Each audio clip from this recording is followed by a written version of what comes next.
هذا؟ بسم الله الرحمن الرحيم. عمي الحسن فلاح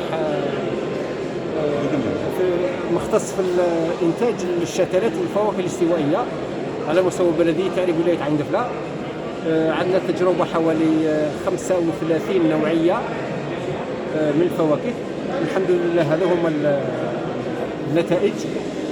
عندنا فاكهه البابايا، فاكهه الشيريمويا، البيبينو، عندنا عشبه ستيفيا عباره عن بديل سكر الامراض السكري. عندنا بعض النباتات الطبيه على سبيل المثال شجره النيم. شجره النيم شجره تقتل كل الحشرات الضاره. الفلاح يقدر يستغنى عن المبيدات الحشريه، يغرس كل 100 متر شجره، يتهنى كيسرو الرتيلا لابوش بلونش حتى الجارات حتى الامور هذو. وفي نفس الوقت اكبر شجره منتجه اكسجين في العالم. عندنا اشجار طبيه واحده اخرى جيكو بيلوبا.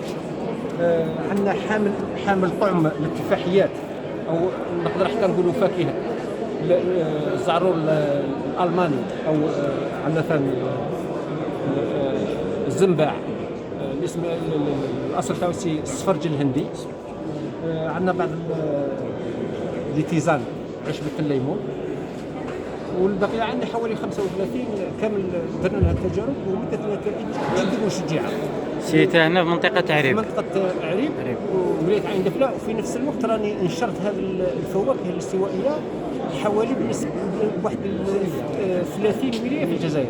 نبدأ من ولاية عين دفلة حتى تلمسان، بشار، تمر راست، ورقلة، واد سوف، غرداية، ولا، وندير المتابعة.